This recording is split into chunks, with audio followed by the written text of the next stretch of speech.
14 fakta menarik Ki Hajar Dewantara yang jarang diketahui. Ki Hajar Dewantara atau lebih dikenal dengan Bapak Pendidikan Nasional merupakan aktivis pergerakan kemerdekaan Indonesia. Lewat perjuangannya di bidang politik dan pendidikan inilah, kemudian pemerintah Republik Indonesia menghormatinya dengan berbagai jabatan dalam pemerintahan Republik Indonesia. Ada banyak fakta menarik dari sosok Ki Hajar Dewantara yang mungkin masih jarang kita ketahui. Simak fakta-faktanya berikut ini.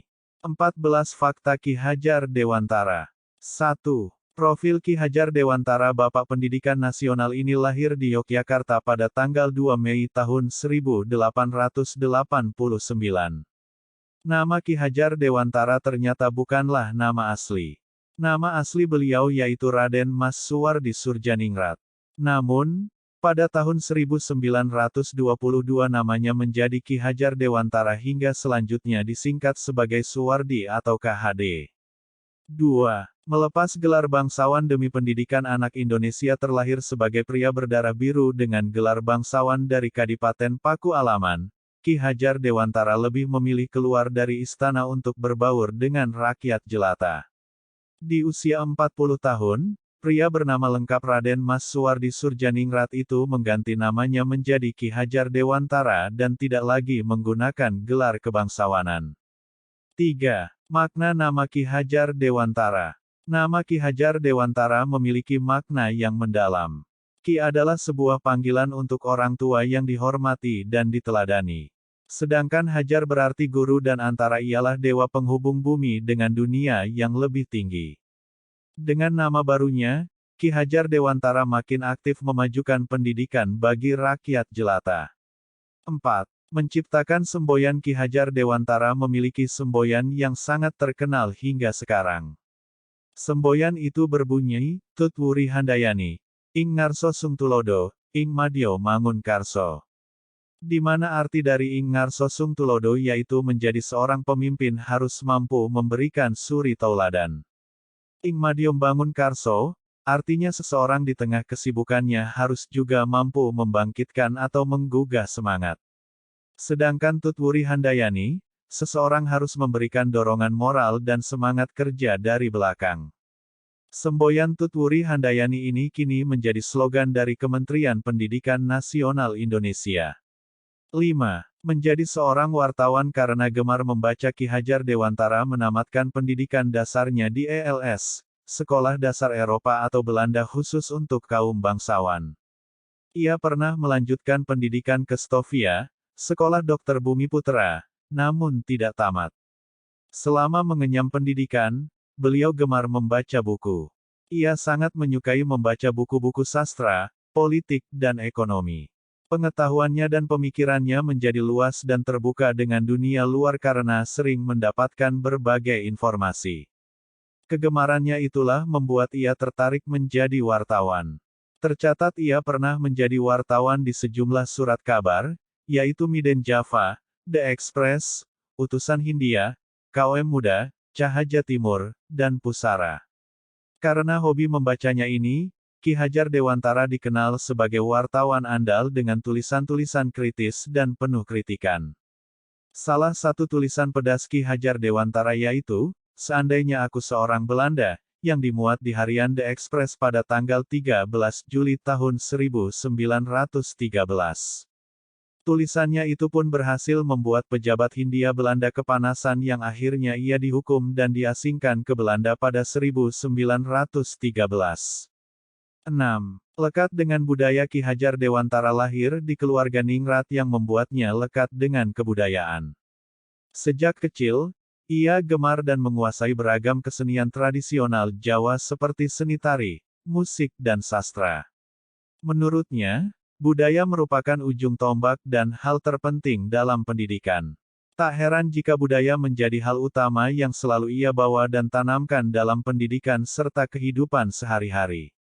Di sela-sela aktivitasnya sebagai wartawan dan aktivis, ia kerap memperkenalkan tari-tarian serta tembang Jawa tradisional kepada anak-anak muda Indonesia. Kecintaannya pada seni bisa terlihat dalam ornamen dalam rumahnya yang kini sudah menjadi Museum Dewantara Kirtigriya. Dalam museum, lukisan karya Avandi terpajang di dinding kamar sang anak. Tak hanya pintar menulis, Ki Hajar Dewantara juga jago main alat musik piano. 7. Jago main piano karena kecintaan dengan budaya, ia jago bermain alat musik piano yang dibuktikan dengan adanya sebuah piano klasik mewah miliknya yang hingga kini tertampang rapi di Museum Dewantara Kirtigriya. Menurut salah seorang penjaga museum tersebut, piano klasik berwarna coklat yang dipajang di Museum Dewantara Kirtigriya tersebut berasal dari Jerman. Ki Hajar Dewantara senang bermain piano di waktu luangnya sebagai wartawan dan aktivis. Kegiatan ini ia lakukan sebagai pelepas penat sekaligus untuk menghibur sang istri dan anak-anaknya. 8. Masuk penjara demi memajukan pendidikan bangsa tak pernah kapok, meski dalam pengasingan di Belanda Ki Hajar Dewantara justru semakin bersemangat untuk memajukan pendidikan kaum pribumi. Ki Hajar Dewantara kembali bersekolah dan meraih ijazah Ropise. Ki Hajar Dewantara pun kemudian mendirikan kantor berita Indonesia, Indonesisch Press Bureau, di Belanda pada tahun 1913. Ki Hajar Dewantara juga bergabung di sejumlah organisasi para pelajar asal Indonesia dan mengajak mereka kembali ke tanah air untuk memajukan pendidikan. Kembali dari pengasingan, Ki Hajar Dewantara makin berani untuk melawan pemerintahan Belanda melalui tulisan kritisnya. Selama berjuang memajukan pendidikan, ia kerap kali keluar masuk penjara. Baju tahanannya kini dipajang di Museum Dewantara Kirtigriya Yogyakarta. 9. Pendiri Taman Siswa berawal dari keprihatinan terhadap kondisi pendidikan di Indonesia. Ki Hajar Dewantara akhirnya mulai berpikir untuk mengembangkan pendidikan yang layak bagi Bumiputra. Ki Hajar Dewantara mengembangkan konsep mengajar bagi sekolah yang ia dirikan pada tanggal 3 Juli tahun 1922, yaitu National Onderwijs Instituut Taman Siswa atau Perguruan Nasional Taman Siswa. 10. Organisasi yang diikuti Ki Hajar Dewantara Organisasi Budi Utomo berdiri pada tanggal 20 Mei tahun 1908, sebagai organisasi sosial dan politik. Setelah organisasi Budi Utomo berdiri, kemudian ia tergabung di dalamnya. Di organisasi ini, ia berperan sebagai propaganda dalam menyadarkan masyarakat pribumi tentang pentingnya semangat kebersamaan dan persatuan sebagai bangsa Indonesia. Pada tahun 1912 Ki Hajar Dewantara diajak oleh Douwe Dekker ke Bandung untuk mengasuh surat kabar harian, The Express. Douwe Dekker kemudian mengajak untuk mendirikan organisasi yang bernama Indische Partij yang terkenal, yaitu partai politik pertama yang berani mencantumkan tujuan ke arah Indonesia Merdeka. Selanjutnya pada Juli tahun 1913 Ki Hajar Dewantara bersama Dr. Cipto Mangunkusumo di Bandung, mendirikan Komite tot Herdenking van Nederlands 100-jarige Vrijheid, dalam bahasa Indonesia disingkat Komite Bumiputra, yakni panitia untuk memperingati 100 tahun kemerdekaan Belanda.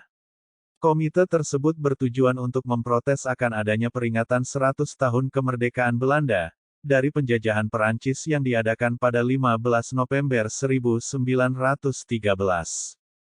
11. Dianugerahi sebagai Bapak Pendidikan Nasional pada tahun 1959, Ki Hajar Dewantara dianugerahi gelar Bapak Pendidikan Indonesia karena jasa-jasanya yang telah memperjuangkan pendidikan di Indonesia.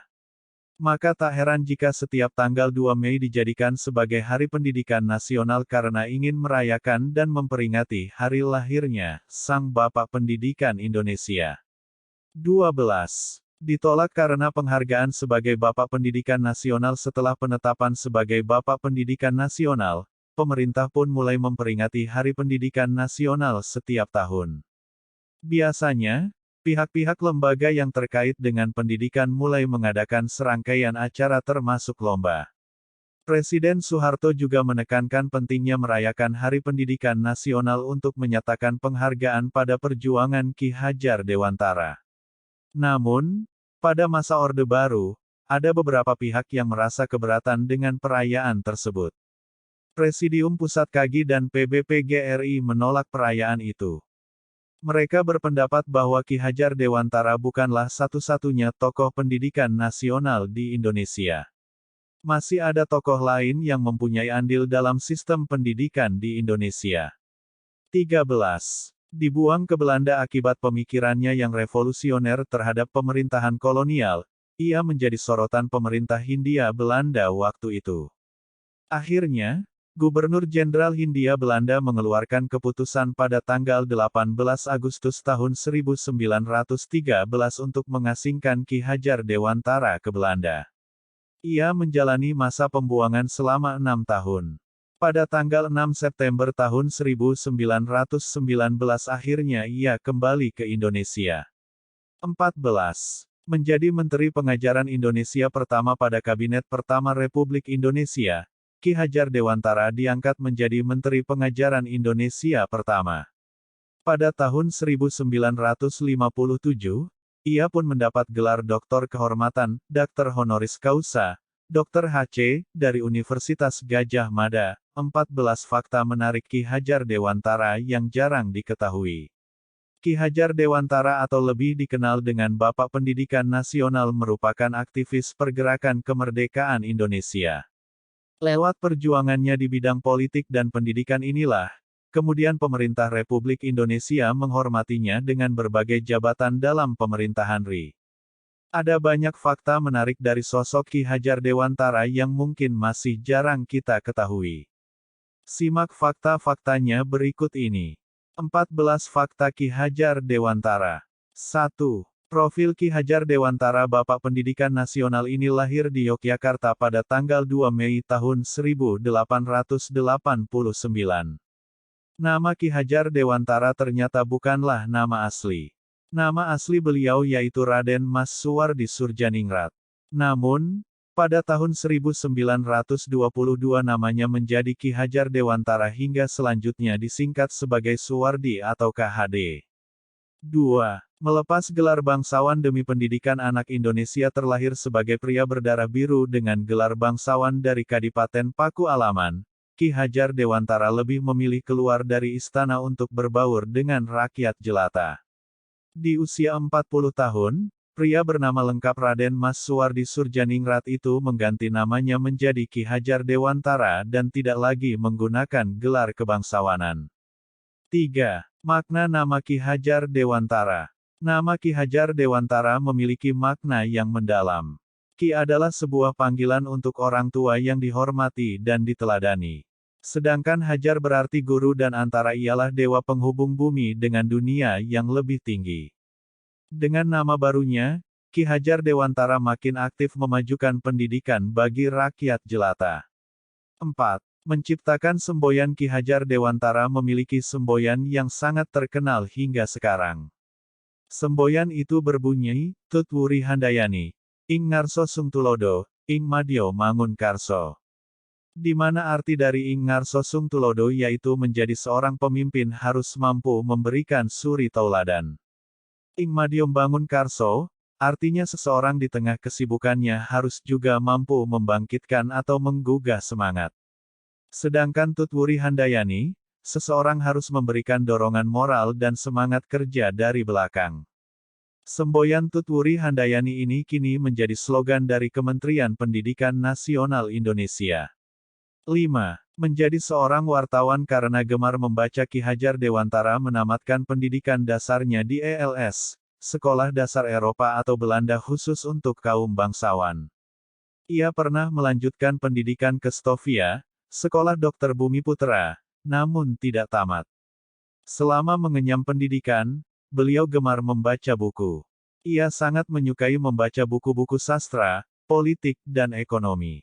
Pengetahuannya dan pemikirannya menjadi luas dan terbuka dengan dunia luar karena sering mendapatkan berbagai informasi. Kegemarannya itulah membuat ia tertarik menjadi wartawan. Tercatat ia pernah menjadi wartawan di sejumlah surat kabar, yaitu Miden Java, The Express, Utusan Hindia, KOM Muda, Cahaja Timur, dan Pusara. Karena hobi membacanya ini, Ki Hajar Dewantara dikenal sebagai wartawan andal dengan tulisan-tulisan kritis dan penuh kritikan. Salah satu tulisan pedas Ki Hajar Dewantara yaitu, "Seandainya aku seorang Belanda," yang dimuat di harian The Express pada tanggal 13 Juli tahun 1913. Tulisannya itu pun berhasil membuat pejabat Hindia Belanda kepanasan yang akhirnya ia dihukum dan diasingkan ke Belanda pada 1913. 6. Lekat dengan budaya. Ki Hajar Dewantara lahir di keluarga ningrat yang membuatnya lekat dengan kebudayaan. Sejak kecil, ia gemar dan menguasai beragam kesenian tradisional Jawa seperti seni tari, musik dan sastra. Menurutnya, budaya merupakan ujung tombak dan hal terpenting dalam pendidikan. Tak heran jika budaya menjadi hal utama yang selalu ia bawa dan tanamkan dalam pendidikan serta kehidupan sehari-hari. Di sela-sela aktivitasnya sebagai wartawan dan aktivis, ia kerap memperkenalkan tari-tarian serta tembang Jawa tradisional kepada anak-anak muda Indonesia. Kecintaannya pada seni bisa terlihat dalam ornamen dalam rumahnya yang kini sudah menjadi Museum Dewantara Kirtigriya. Dalam museum, lukisan karya Affandi terpajang di dinding kamar sang anak. Tak hanya pintar menulis, Ki Hajar Dewantara juga jago main alat musik piano. 7. Jago main piano. Karena kecintaan dengan budaya, ia jago bermain alat musik piano yang dibuktikan dengan adanya sebuah piano klasik mewah miliknya yang hingga kini tertampang rapi di Museum Dewantara Kirtigriya. Menurut salah seorang penjaga museum tersebut, piano klasik berwarna coklat yang dipajang di Museum Dewantara Kirtigriya tersebut berasal dari Jerman. Ki Hajar Dewantara senang bermain piano di waktu luangnya sebagai wartawan dan aktivis. Kegiatan ini ia lakukan sebagai pelepas penat sekaligus untuk menghibur sang istri dan anak-anaknya. 8. Masuk penjara demi memajukan pendidikan. Bangsa tak pernah kapok, meski dalam pengasingan di Belanda. Ki Hajar Dewantara justru semakin bersemangat untuk memajukan pendidikan kaum pribumi. Ki Hajar Dewantara kembali bersekolah dan meraih ijazah Ropise. Ki Hajar Dewantara pun kemudian mendirikan kantor berita Indonesia, Indonesisch Press Bureau, di Belanda pada tahun 1913. Ki Hajar Dewantara juga bergabung di sejumlah organisasi para pelajar asal Indonesia dan mengajak mereka kembali ke tanah air untuk memajukan pendidikan. Kembali dari pengasingan, Ki Hajar Dewantara makin berani untuk melawan pemerintahan Belanda melalui tulisan kritisnya. Selama berjuang memajukan pendidikan, ia kerap kali keluar masuk penjara. Baju tahanannya kini dipajang di Museum Dewantara Kirtigriya Yogyakarta. 9. Pendiri Taman Siswa. Berawal dari keprihatinan terhadap kondisi pendidikan di Indonesia, Ki Hajar Dewantara akhirnya mulai berpikir untuk mengembangkan pendidikan yang layak bagi Bumiputra. Ki Hajar Dewantara mengembangkan konsep mengajar bagi sekolah yang ia dirikan pada tanggal 3 Juli tahun 1922, yaitu National Onderwijs Instituut Taman Siswa atau Perguruan Nasional Taman Siswa. 10. Organisasi yang diikuti Ki Hajar Dewantara. Organisasi Budi Utomo berdiri pada tanggal 20 Mei tahun 1908, sebagai organisasi sosial dan politik. Setelah organisasi Budi Utomo berdiri, kemudian ia tergabung di dalamnya. Di organisasi ini, ia berperan sebagai propaganda dalam menyadarkan masyarakat pribumi tentang pentingnya semangat kebersamaan dan persatuan sebagai bangsa Indonesia. Pada tahun 1912 Ki Hajar Dewantara diajak oleh Douwe Dekker ke Bandung untuk mengasuh surat kabar harian, The Express. Douwe Dekker kemudian mengajak untuk mendirikan organisasi yang bernama Indische Partij yang terkenal, yaitu partai politik pertama yang berani mencantumkan tujuan ke arah Indonesia merdeka. Selanjutnya pada Juli tahun 1913 Ki Hajar Dewantara bersama Dr. Cipto Mangunkusumo di Bandung, mendirikan Komite tot Herdenking van Nederlands 100-jarige Vrijheid, dalam bahasa Indonesia disingkat Komite Bumiputra, yakni panitia untuk memperingati 100 tahun kemerdekaan Belanda. Komite tersebut bertujuan untuk memprotes akan adanya peringatan 100 tahun kemerdekaan Belanda, dari penjajahan Perancis yang diadakan pada 15 November 1913. 11. Dianugerahi sebagai Bapak Pendidikan Nasional pada tahun 1959, Ki Hajar Dewantara dianugerahi gelar Bapak Pendidikan Indonesia karena jasa-jasanya yang telah memperjuangkan pendidikan di Indonesia. Maka tak heran jika setiap tanggal 2 Mei dijadikan sebagai Hari Pendidikan Nasional karena ingin merayakan dan memperingati hari lahirnya Sang Bapak Pendidikan Indonesia. 12.